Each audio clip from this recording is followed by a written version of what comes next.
জয় শ্রী মহাকাল। মকর লগ্নের বা রাশির জাতক জাতিকা যারা আছে তাদের জন্য জুলাই মাসের সংক্ষিপ্ত ফলাদেশ। আপনাদের 7th হাউসে বৃহস্পতি বসে আছে। আপনাদের 7th হাউসে বৃহস্পতি থাকায় বিয়ের যোগ যেরকম হচ্ছে, তেমনি পাশাপাশি আপনাদের কিন্তু নতুন ব্যবসা শুরু করার জন্য দারুণ টাইম। ঠিক আছে। 11th হাউসে বৃহস্পতির দৃষ্টি, লগ্নে বৃহস্পতির দৃষ্টি, তৃতীয় বৃহস্পতির দৃষ্টি, তাহলে কি হলো, আপনার 11th হাউসে যদি থাকে সাকসেসের জায়গা, সেখানে আপনার বেনিফিট পাবেন আপনি। বিবাহিত জীবনে সমস্যা ছোটোখাটো ধরুন কিছু আছে, সেটাও ঠান্ডা হয়ে যাবে একদম।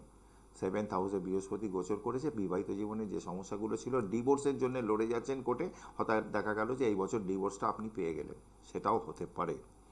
শরীর স্বাস্থ্য নিয়ে ভুগছিলেন, সেখানটা অনেকটা আপনি সুস্থ থাকবেন, তবে মাঝে মধ্যে পেটের সমস্যা একটু হলে ডাক্তার দেখিয়ে নেবেন।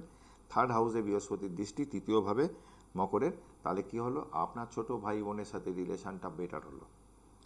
ঠিক আছে। আর শর্ট ডিস্টেন্স ট্যুর যেগুলো, সেগুলো আপনাকে করাতে পারে, মাথায় রাখবেন এটা। আর আমি বলবো যে একটু হনুমান চালিসা পাঠ যেরকম করতে পারেন, পাশাপাশি আপনারা কিন্তু নিয়মিত বাড়িতে যখন পুজো পাঠ করেন একটু কর্পূর একটু করে জ্বালবেন, প্রত্যেকের জন্য বলছি, একটু গুঁড়ো কর্পূর জ্বেলে দেবেন সোবরাধুনের সাথে। গুগল দিতে পারলে আরও ভালো।